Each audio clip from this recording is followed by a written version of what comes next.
Welcome to Millennium News Hour. I am Tanziba Naurin. In today's bulletin, we will get you detailed news from across the nation and the world. Let's begin with the headlines of the day. Biden to focus on hurricane victims in Florida, not politics. Biden consults Japan PM Kishida after North Korea missile test. Young deputy in Florida fatally shot by friendly fire. Hurricane Ian closes some Florida schools indefinitely. US starts fiscal year with record 31 trillion in debt.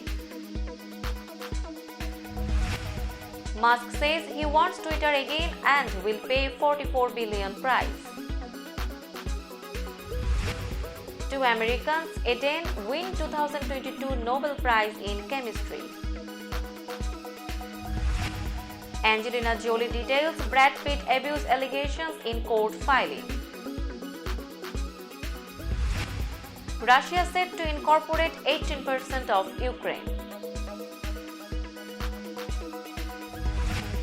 EU agrees on price cap for Russian oil over Ukraine war. In first speech as Prince of Wales, William champions wildlife. Merkel wins UN Refugee Prize.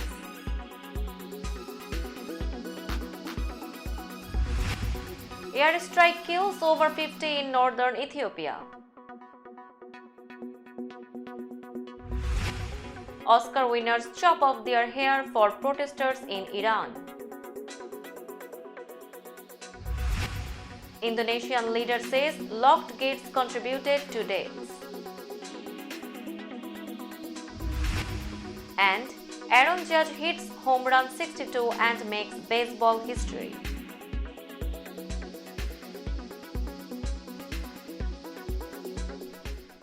Now news in detail. President Joe Biden visited hurricane-ravaged Florida with a pledge that federal, state, and local governments will work as one to help rebuild homes, businesses, and lives, putting politics on mute for now to focus on those in need. Hurricane Ian has resulted in at least 84 people confirmed dead, including 75 in Florida, as hundreds of thousands of people wait for power to be restored. Ian's 150 mph winds and punishing storm surge last week took out power for 2.6 million in Florida. Many people are unable to access flood and water. Biden planned to meet Wednesday with residents and small business owners in Fort Myers, Florida, and to thank government officials providing emergency aid and removing debris. With the midterm elections just a month away, the crisis had the potential to bring together political rivals in common cause at least for a time. Joining Biden in Florida will be two of his most prominent Republican critics, Florida Governor Ron DeSantis and Senator Rick Scott, according to the White House and Scott's spokesman. White House Press Secretary Karine Jean-Pierre suggested Tuesday that it would be inappropriate for them to focus on political differences.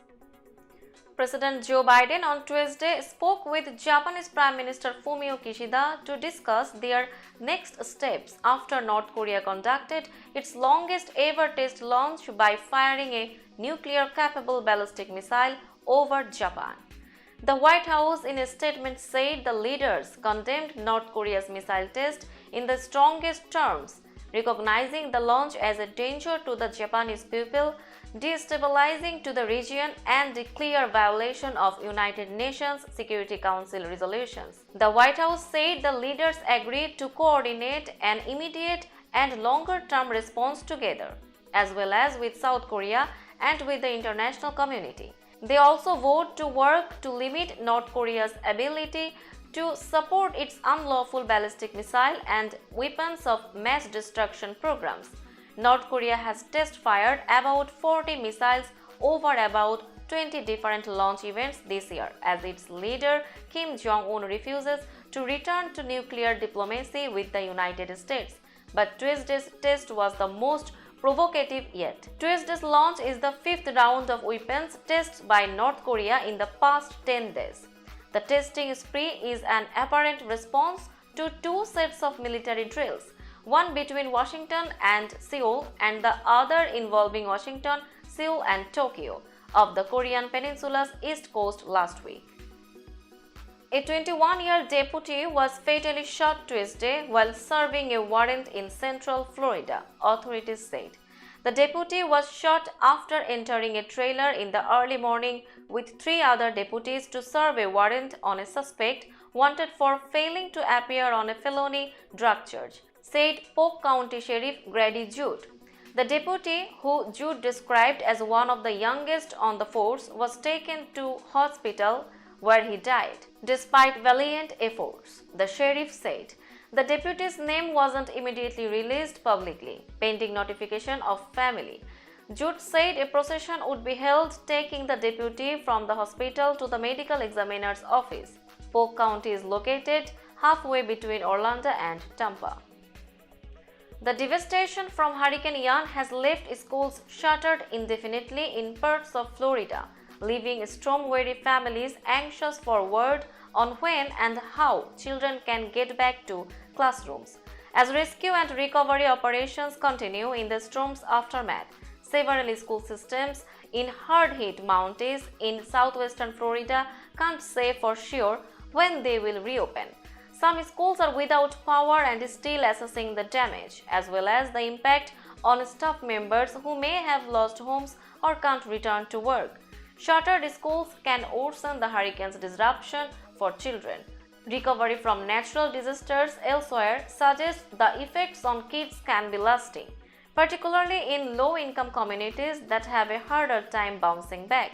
In a week or two, we will have forgotten about Hurricane Ian, but these districts and schools and students will be struggling months and years later, said Cassandra R. Davis, an assistant professor at the University of North Carolina.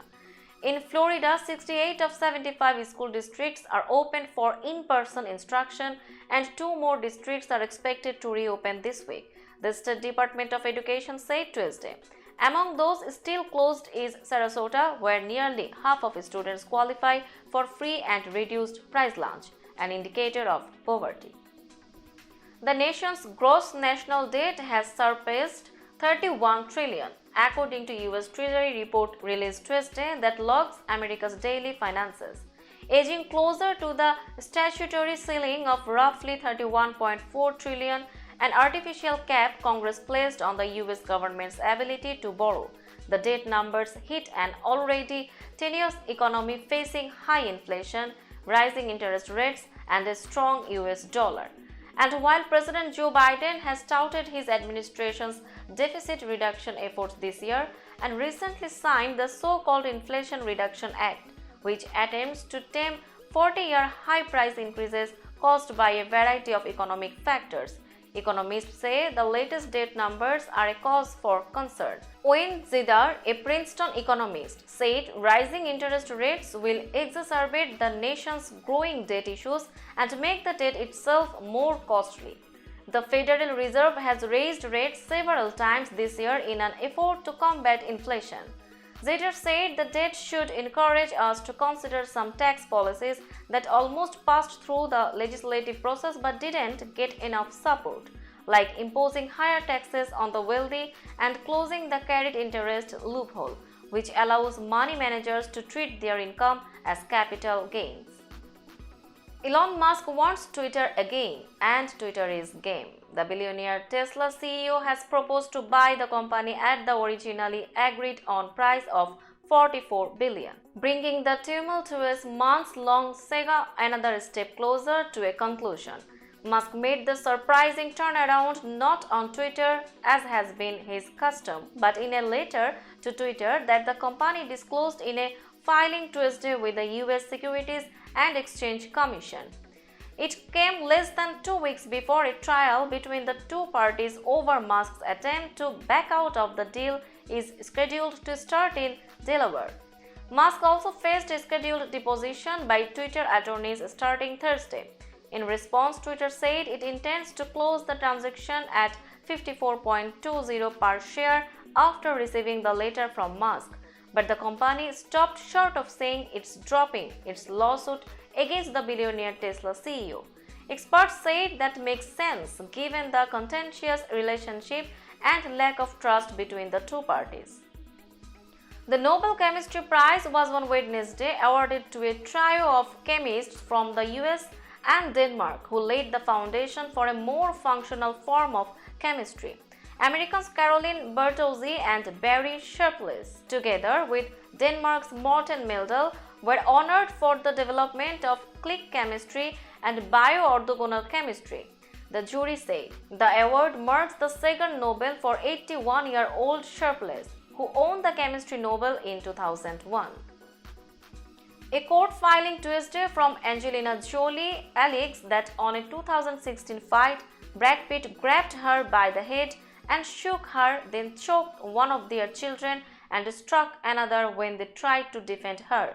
The descriptions of abuse on the private fight came in a cross-complaint Jolie filed in the couple's dispute over a French home and winery they co-owned that is separate from their ongoing divorce, which she sought soon after. A representative for Pitt, who was not authorized to speak publicly, strongly denied Jolie's allegations and called them another rehash that only harms the family. The allegations of abuse on the plane first became public shortly after the fight, but reports were initially vague and details were kept sealed in divorce documents and investigations by the FBI and Los Angeles County Department of Children and Family Services, both of which found that no action against Pitt was necessary. A judge gave Pitt 50-50 custody of the children after a closed-door trial in which the allegations were aired. But an appeals court subsequently disqualified the private judge for not disclosing possible conflicts of interest after a motion from Jolie nullifying the decision. More details of the allegations were revealed earlier this year when a Jolie lawsuit against the FBI over a Freedom of Information Act request was made public. The New York Times first reported the court filing. Now it's time for global updates. Russian President Vladimir Putin was set to finalize his plan to annex 4 Ukrainian regions yesterday, even as his forces are being pushed back by Ukraine on 2 separate battlefield fronts, shrinking the amount of seized territory he controls. Russia, which has escalated its 7-month war with its annexation drive, immobilization and warnings of nuclear weapons use, looks to be in a hurry to complete a process that Ukraine and the West say is illegal and won't be recognized. The upper house of Russia's parliament earlier yesterday voted to approve the 4 regions incorporation, which taken together represent around 18% of Ukraine. The Kremlin said that Putin's signature, the final stage in the process, was likely later in the day. In Brussels, the European Union summoned Russia's envoy to the bloc to reject Moscow's illegal annexation and urge it to unconditionally withdraw all of its troops from the entire territory of Ukraine. Russia does not completely control any of the 4 regions it says it is annexing: Donetsk, Luhansk, Zaporizhia, and Kherson. And the Kremlin has said it has yet to determine the final borders of the annexed territory. Russian forces in the eastern Donetsk and southern Kherson regions have been forced to retreat in recent days and appear to be struggling to halt a well-equipped Ukrainian army. European Union countries agreed Wednesday to impose a price cap on Russian oil and other new sanctions after Moscow illegally annexed 4 regions in Ukraine amid its months-long war, EU officials said. Diplomats struck the deal in Brussels that also includes curbs on EU exports of aircraft components to Russia and limits on steel imports from the country, according to an official statement from the Czech rotating EU presidency. The 27-nation bloc will impose a ban on transporting Russian oil by sea to other countries above the price cap, which the group of 7 wealthy democracies want in place by December 5, when an EU embargo on most Russian oil takes effect. A specific price for the future cap has yet to be defined. A deal on the price cap was not easy to reach because several EU countries were worried it would damage their shipping industries. More details about the sanctions will be published as soon as Thursday. The new package of sanctions was proposed by European Commission President Ursula von der Leyen last week amid heightened security concerns over Russian President Vladimir Putin's nuclear threats and his annexation of parts of Ukraine. Prince William delivered his first speech as heir to the British throne at a Wildlife Protection Summit Tuesday, signaling that the royal family will continue to champion environmental causes as King Charles III is forced to step back from frontline campaigning. William delivered the keynote speech at the United for Wildlife Global Summit in London, addressing some 300 representatives of law enforcement agencies, conservation groups, and corporations that are working to combat the trade in illegal wildlife products, which is estimated at 20 billion annually. The Prince and his Royal Foundation created United for Wildlife in 2014 to protect endangered species from the illegal trade in goods such as elephant ivory and rhinoceros horn. Working with organizations that target money laundering and other forms of organized crime, the group says it has trained over 100,000 people and contributed to some 250 arrests and 200 seizures of illegal animal products around the world. The natural world is a gift everyone should protect, William told the gathering. It is a lesson I learned from a young age, from my father and my grandfather, both committed naturalists in their own right, and also from my much missed grandmother, who cared so much for the natural world, he said, referring to Charles and the late Prince Philip and Queen Elizabeth. In times of loss, it is a comfort to honor those we miss through the work we do. Former German Chancellor Angela Merkel yesterday won the United Nations Refugee Agency's prestigious Nansen Award, receiving praise for her determination to protect asylum seekers while in office. Pointing to the more than 1.2 million refugees and asylum seekers welcomed by Germany in 2015 and 2016 at the height of migrant crisis sparked especially by the war in Syria, the UNHCR Selection Committee hailed Merkel's leadership, courage, and compassion.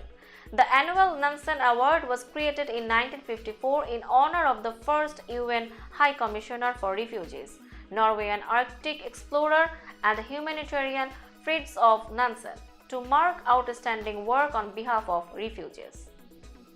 More than 50 people were killed in an air strike on Tuesday that hit a school in northern Ethiopia's Tigray region that was sheltering people displaced by conflict between the federal and regional governments, two aid workers and Tigray forces said.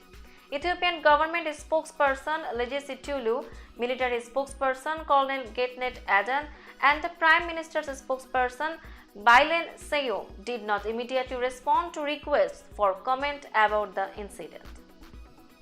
Oscar-winning actors Marion Cotillard and Juliette Binoche, as well as other French screen and music stars, filmed themselves chopping off locks of their hair in a video posted Wednesday in support of protesters in Iran for freedom, Binoche said as she hacked a large handful of hair off the top of her head with a pair of scissors before brandishing it in front of the camera.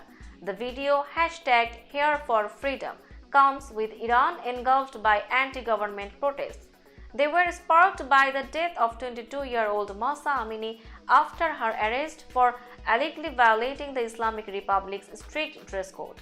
Some of the Iranian demonstrators have publicly hacked off locks of hair at the protests, and the gesture has spread. Images of women elsewhere cutting their hair to show solidarity with Iranian women have gone viral, from Turkish singer Melek Mosso on stage last week to women in Lebanon and Syria, to Swedish lawmaker Abir al-Shelanian in the halls of the European Parliament in Strasbourg on Tuesday.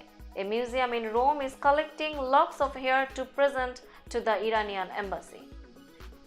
Indonesia's President Joko Widodo said on Wednesday that locked gates had contributed to the crash at the soccer stadium that left 131 dead and over 400 injured when police fired tear gas and set off a panicked run for the exits. Widodo made the statement after touring the Kanjuruhan Soccer Stadium in East Java's Malang city for a first-hand look at the scene of one of the world's deadliest disasters at a sporting event. He also visited the victims recovering at Saiful Anwar General Hospital and pledged a thorough investigation into what had transpired on Saturday night. Police continued to insist that the gates were open but were too narrow and could only accommodate 2 people at a time when hundreds were trying to escape. Indonesia's National Soccer Association said that because of a lack of workers, only a few people were ordered to open the gates, and they had not yet reached some doors when spectators began rushing to escape tear gas fired by police in an attempt to control fans who had entered the pitch. Police acted after some of the 42,000 Arema FC fans ran onto the field in anger after their team was defeated 3-2. Its first loss at home against visiting Persebaya Surabaya in 23 years. Now a look of today's sports stories.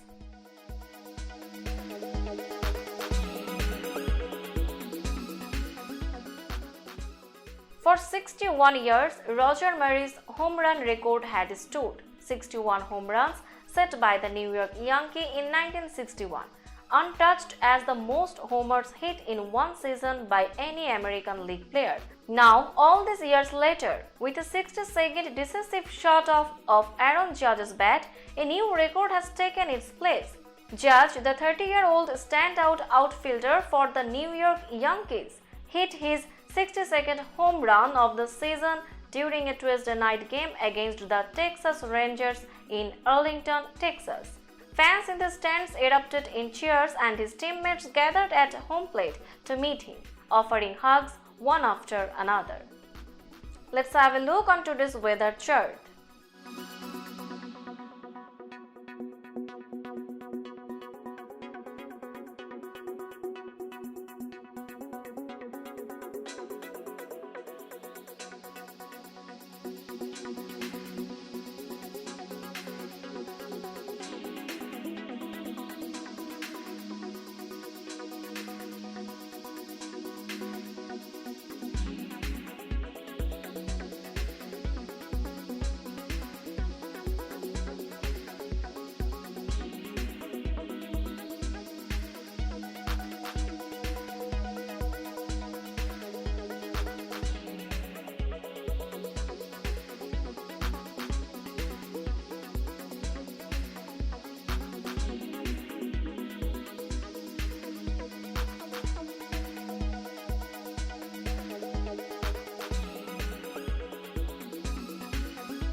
That's all in today's news. Keep watching Millennium News 24 for latest updates. Millennium TV USA and Millennium News 24 network is transmitted and available to be watched free for all TVs such as Sony, Samsung, LG, Roku TV, Amazon TV and Apple TV.